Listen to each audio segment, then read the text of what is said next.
Hello students, welcome to my channel. I am Rashmi, your maths teacher. तो इस video में हम सॉल्व कर रहे हैं class 9th NCERT book chapter number 2 से एग्जाम्पल 13 और 14 दोनों इसी वीडियो में हम सॉल्व करेंगे। तो first is question is factorise 6x square plus 17x plus 5 by splitting the middle term and by using the factor theorem. तो आपको इसको फैक्टराइज करना है और दो मेथड से आपको करना है, स्प्लिटिंग द मिडिल टर्म से और इसको फैक्टर थ्योरम से। तो मिडिल टर्म स्प्लिट करके तो हमने बहुत सारे क्वेश्चन किए हैं। अब फैक्टर थ्योरम से कैसे करना है, क्योंकि ये मेथड आपको इस मेथड से सॉल्व करने के लिए कहा है, बट मोस्टली हम जो अप्रोप्रिएट मेथड है वो आपका यही है, सिंपल मेथड है। ओके, तो पहले इससे देखते हैं। तो हमने इक्वेशन को px के इक्वल ले लिया। अब आपको यहाँ पे क्या करना होता है, हमें इसके कोफिशिएंट लिख लें। एक्स स्क्वायर का कोफिशिएंट होता है 6, तो a यानी कि 6 हो गया। फिर x का कोफिशिएंट यहाँ पे 17 है, उसको हम b कहते हैं, b 17 हो गया। और कांस्टेंट c आपका यहाँ पे क्या हो गया, 5 हो गया। नाउ अब आप यहाँ पे देखो, हमें कोई भी दो नंबर ऐसे चाहिए जिनका सम करने पर तो b आए। तो b कितना है, 17, और जिनका प्रोडक्ट करने पर इन दोनों के प्रोडक्ट के इक्वल यानी 6 × 5 यानी कि 30 के इक्वल है। तो प्लस क्यों कर रहे हैं, क्योंकि कांस्टेंट का साइन यहाँ पे क्या है, प्लस है। कांस्टेंट का साइन माइनस होता तो p माइनस क्यू हो जाता। तो ये चीज आपको यहाँ पे ध्यान रखनी है। तो अब 30 के फैक्टर बनाओ। 1 × 30 भी आपका 30 होता है, 2 × 15 भी आपका 30 होता है, और 6 × 5 भी आपका यहाँ पे 30 होता है। ओके, तो अब इनमें से आप देखो, क्योंकि प्रोडक्ट में तो हमारे पास 3 ऑप्शन आ रहे हैं, लेकिन सम करने पर 17 आना चाहिए। तो सम करने पर आप यहाँ देखो 15 + 2 आपका क्या होता है, 17 होता है। 15 × 2 30 हो गया, 15 + 2 आपका 17 हो गया। तो p = हम 15 ले लेते हैं, q = हम 2 ले लेते हैं। ओके, p को आप 2 भी ले सकते हो, एडिशन में कोई भी पहले ले लो, कोई फर्क नहीं पड़ता। तो 17 की जगह हमें यहाँ पे क्या रखना पड़ेगा, 15 + 2। तो ये लिखा हमने 6x square plus 15 + 2 x plus 5। तो बहुत सिंपल मैथड है ये वाला, बस इतना सा आपने कैलकुलेट किया, पुट किया और उसको सॉल्व किया। तो ये हो गया 6x square. Now bracket open करो, प्लस प्लस प्लस 15 x अंदर मल्टीप्लाई किया, x हो गया। फिर प्लस प्लस प्लस x अंदर मल्टीप्लाई किया, 2x हो गया, प्लस 5। नाउ फर्स्ट 2 और लास्ट 2 में से कॉमन लेंगे। तो 3 के टेबल में 6 आता है, 3 के टेबल में 15 आता है, तो 3x हमने यहाँ पे कॉमन ले लिया। अंदर 3 के टेबल में 6 आता है 2 टाइम, तो 2x हो गया। 3 के टेबल में 15 आता है 5 टाइम, तो यहाँ 5 हो गया। x तो हमने बाहर ले लिया। फिर यहाँ पे देखो तो कुछ भी कॉमन नहीं आता। जब कोई भी टर्म आपकी कॉमन नहीं आ रही, क्योंकि यहाँ 2x और यहाँ 5 है, 2 और 5 किसी एक नंबर के टेबल में नहीं आते हैं, तो वहाँ पे आप 1 कॉमन ले लो। और हमेशा साइन वही बाहर आएगा जो थर्ड टर्म का साइन है। यहाँ थर्ड टर्म का साइन प्लस है तो बाहर प्लस आएगा, माइनस होता तो बाहर माइनस आता। +1 हमने ले लिया, तो अंदर कुछ भी चेंज नहीं होगा, क्योंकि हमने 1 बाहर लिया तो 1 अंदर मल्टीप्लाई होकर सेम टर्म आएगी। नाउ दोनों ब्रैकेट हमेशा सेम होने चाहिए। दोनों ब्रैकेट आपके 2 बार लिखे हुए, 1 बार लिख लिया, और जो कॉमन टर्म थी उनको हमने ज्वाइन करके 1 बार लिख दिया। तो ये तो आपका हो गया फैक्टर बना लिया हमने bye using the splitting of middle term. तो मिडिल टर्म को स्प्लिट करके हमें इस तरह से क्वेश्चन को सॉल्व करना है। नाउ नेक्स्ट सेकेंड मैथड अब यहाँ पे देखते हैं। ये हमारा फर्स्ट मैथड था, जो था splitting the middle term. Okay, now देखते हैं using the factor theorem. Factor theorem में आपको एक स्टेप यहाँ पे ये याद रखनी है कि हमेशा x स्क्वायर का कोफिशिएंट इसमें क्या होना चाहिए, 1 होना चाहिए। ये x स्क्वायर का कोफिशिएंट यहाँ 6 है ना, हमें 6 नहीं चाहिए, हमें यहाँ पे चाहिए 1। तो आप यहाँ पे क्या करोगे कि x स्क्वायर का जो भी कोफिशिएंट है उसी से पूरी इक्वेशन को आप यहाँ पे डिवाइड कर दो। तो यहाँ पे आप लिखोगे px = हमने यहाँ पे क्या किया, 6x square plus 17x plus 5 को हमने यहाँ पे पूरे को 6 से डिवाइड कर दिया। नाउ सेपरेट कर लो, 6x square by 6 plus 17x by 6 plus 5 by x हो गया। या तो कॉमन लेने के लिए कर दो या इससे डिवाइड कर दो, एक ही बात होती है। तो 6 से 6 कैंसिल हो गया, ये आपका हो गया x square plus 17/6x plus 5/6 हो गया। तो पहले आपको क्या करना है, x स्क्वायर के कोफिशिएंट को 1 बनाना है। तो इस तरह से आप देख लो कि 6 को आपने इसमें से कॉमन लिया, यहाँ से तो आपका बाहर आ गया कॉमन, लेकिन यहाँ पे क्या हो गया, इनमें डिवाइड हो गया। या फिर आप जो x स्क्वायर का कोफिशिएंट जो भी है उससे आप पूरी टर्म को यहाँ पे क्या कर दो, डिवाइड कर दो। अब ये हमारी टर्म आ गई। तो नाउ हमें फैक्टर बनाने हैं, तो अब हम इसको इस तरह से लिख सकते हैं कि x स्क्वायर प्लस 17/6x प्लस 5/x इक्वल टू, फैक्टर बना रहे तो इस तरह से दो फैक्टर बनेंगे क्योंकि क्वाड्रेटिक इक्वेशन है, तो उसको हम लिख लेते हैं यहाँ पे x माइनस ए वाई, x माइनस बी, इस तरह से हम फैक्टर लिख सकते हैं। तो इसी तरीके से हमारे यहाँ पे क्या आएंगे, दो फैक्टर आएंगे। अब इसमें हमें क्या करना है, रैंडमली वैल्यू पुट करनी है x की जगह और हिट एंड ट्रायल मेथड लगाना है एक्चुअल में। बट नंबर्स कौन से पुट करेंगे, तो वो आपके इन दोनों के प्रोडक्ट होंगे। जब आप इन दोनों ब्रैकेट को इस तरह से ओपन करोगे तो आपका यहाँ पे क्या हो जाएगा, तो यहाँ पे आपका क्या हो जाएगा, जब उसको सॉल्व करेंगे हमारी फिर से यही टर्म आएगी। अच्छा, हमने यहाँ पे 6 से डिवाइड किया ना, तो 6 से मल्टीप्लाई भी करना पड़ेगा, ओके, क्योंकि हम किसी भी टर्म को ऐसे ही मल्टीप्लाई नहीं कर सकते, या फिर आप 6 कॉमन ले रहे हो तब भी आपका ये हो जाएगा। तो यहाँ पे 6 आपका मल्टीप्लाई में चलेगा और ये भी आपका यहाँ पे क्या हो जाएगा, 6 हो जाएगा, ओके। या तो कॉमन ले लो, कॉमन ले लोगे तो 1 ही 6 आएगा, और अगर आपने डिवाइड किया तो मल्टीप्लाई भी करना पड़ेगा, ओके। तो नाउ अब आपको यहाँ पे x की कौन सी वैल्यू हम यहाँ पे पुट करें, तो आपको हमेशा यहाँ देखना है जो ए बी होगा, इन दोनों ए बी का मल्टीप्लाई हमेशा कांस्टेंट के इक्वल होगा। तो ए बी इक्वल टू आपका यहाँ पे क्या हो जाएगा, 5/6। अब इस 5/6 के जो भी फैक्टर है वो आप यहाँ पे पुट करो, जैसे कि आपका a ±1 हो सकता है, और b इसमें से ±1/2 हो सकता है, और भी, यानी a b की वैल्यू को हम यहाँ पे देख रहे हैं, यानी ±1/3 हो सकता है, ±5/3 हो सकता है। अगर मैं 5/3 को 1/2 से मल्टीप्लाई करूँ, ये मैंने a ले लिया, ये मैंने b ले लिया, तो 5 × 1 5 हो गया, 3 × 2 आपका 6 हो गया। तो इसी तरह से हम पेयरिंग बना रहे हैं जिससे कि ये हमारा यहाँ पे क्या हो जाए, सॉल्व हो जाए। ये 5/2 हो गया, तो a अगर 1/3 है तो b आपका 5/2 हो गया। इस तरह से हम वैल्यू ले रहे हैं, तो a आपका यहाँ पे 5 × 1 5 हो गया, 3 × 2 6 हो गया, या फिर आप यहाँ पे 5/6 भी ले सकते हो, क्योंकि 5/6 को 1 से मल्टीप्लाई करेंगे तो आ जाएगा।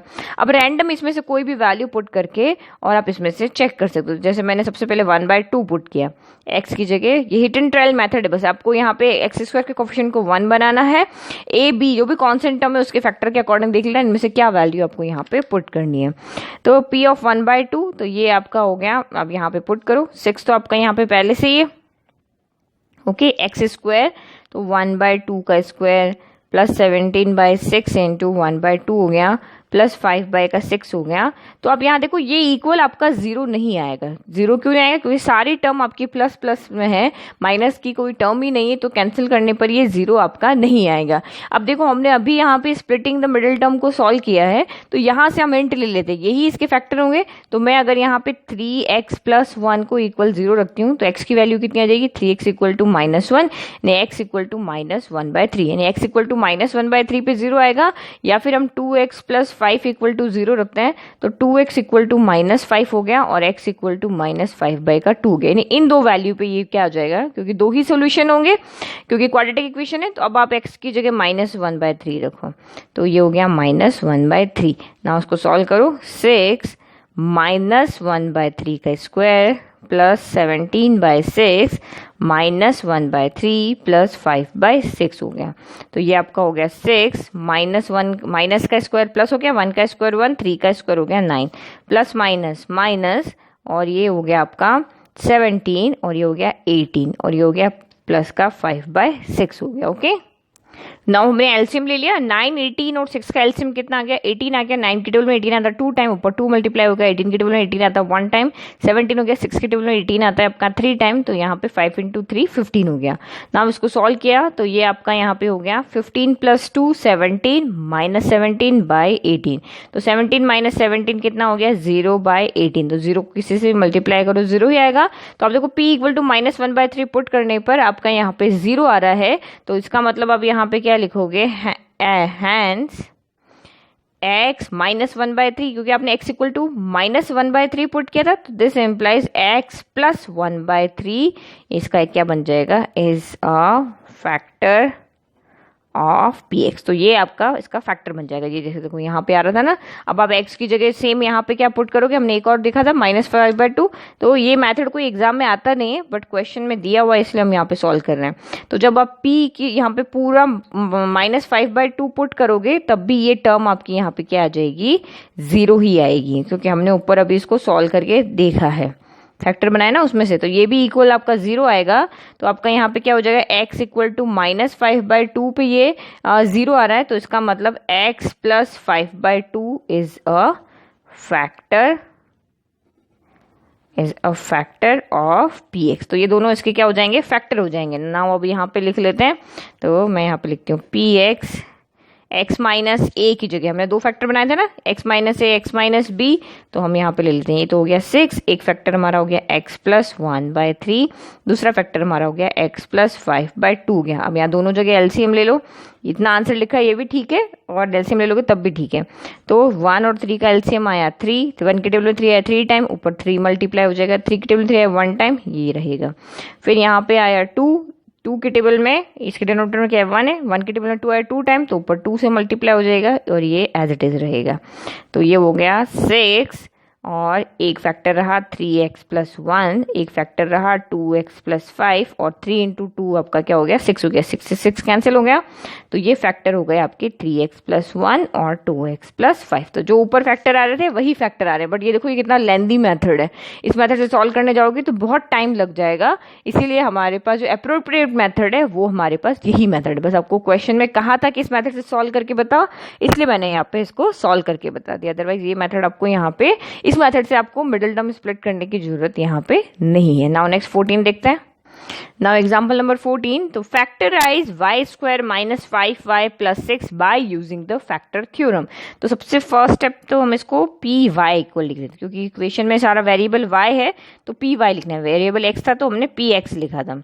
अब फर्स्ट स्टेप हमारी होती है कि y स्क्वायर के कोफिशिएंट को 1 बनाना है, तो यहाँ पर तो पहले से ही y स्क्वायर का कोफिशिएंट 1 है, तो एक स्टेप तो हमारी यहाँ पे स्किप हो गई। ओके, तो नाउ अब आप यहाँ पे क्या लिखोगे, इसको फैक्टर की फॉर्म में लिख लो, पी वाई इक्वल टू हो जाएगा Y square minus 5x plus 6 को हम यहाँ पे क्या लिख सकते हैं, y माइनस ए वाई माइनस बी। ठीक है, पहले x था तो x माइनस ए एक्स माइनस बी लिखा था, यहाँ y है तो y माइनस ए वाई माइनस बी हो गया। अब यहाँ पे ए बी क्या होगा, सो ए बी इक्वल टू, यानी दोनों कांस्टेंट टर्म के, ए और बी का मल्टीप्लाई क्या होगा, कांस्टेंट टर्म के इक्वल होगा।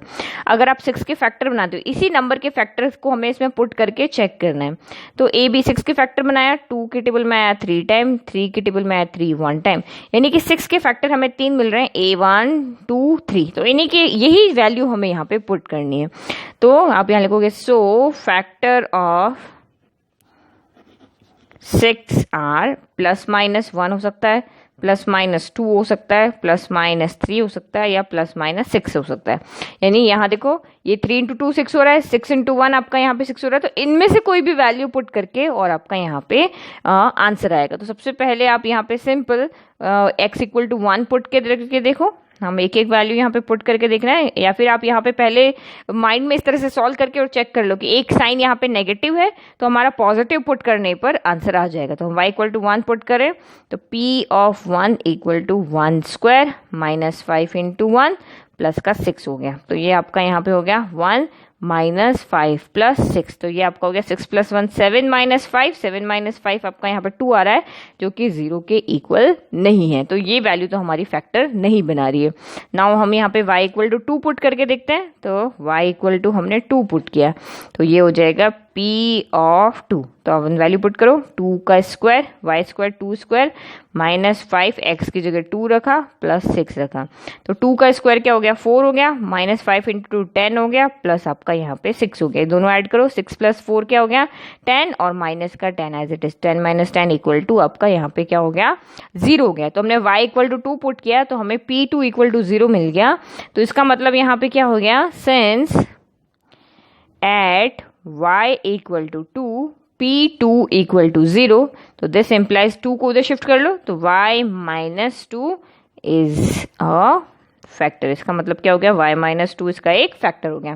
नाउ एक और वैल्यू के लिए देखते हैं, नाउ y इक्वल टू हम 3 पुट करके देखते हैं, क्योंकि हमें पता है कि बीच में माइनस का साइन है तो पॉजिटिव वैल्यू पुट करने से ही ये होगा। तो हमने y इक्वल टू 3 पुट किया, तो p of 3 equal to 3 square minus 5 into 3 plus 6 हो गया, 3 स्क्वायर हो गया 9, माइनस 5 इंटू 3 हो गया 15 प्लस 6, तो 9 प्लस 6 हो गया 15, और माइनस का 15 एज इट इज, 15 माइनस 15 भी यहाँ पे 0 हो रहा है, तो आप यहाँ लिखोगे since at y equal to 3 p3 equal to आपका 0 आ रहा है, तो इसका मतलब 3 को उधर शिफ्ट कर लो, तो y माइनस 3 क्या बन गया, एक फैक्टर बन गया। ओके, तो हमें क्योंकि ये क्वाड्रेटिक इक्वेशन है, 2 फैक्टर होने चाहिए, तो 2 फैक्टर हमें मिल गए, तो यहाँ पे लिखो so y square minus 5y plus 6 equal to x y minus A की जगह हम लिख लेते हैं y minus 2, y minus B की जगह हम लिख लेते हैं y माइनस 3। तो इस तरह से आपको फैक्टर बना लेना है। ओके, तो ये तो आपका सिंपल हो गया, यहाँ पे हमने x लिख दिया, यहाँ पे y आएगा। तो ये तो हमने यहाँ पे सिंपल इक्वेशन को सॉल्व कर लिया, वो फ्रैक्शन में था इसलिए थोड़ा सा सॉल्यूशन में प्रॉब्लम है, यहाँ फ्रैक्शन नहीं बन रहा था, तो इजीली आपका यहाँ पे सॉल्व हो गया। तो आई होप आपको ये दोनों मेथड अच्छे से समझ में आए, बट मोस्टली जो अप्रोप्रिएट मेथड है वो स्प्लिटिंग द मिडिल टर्म ही रहता है, उसी से आपको क्वेश्चन को सॉल्व करना है। तो अभी भी अगर कोई डाउट है तो प्लीज़ कमेंट बॉक्स में कमेंट करें। Okay, thank you.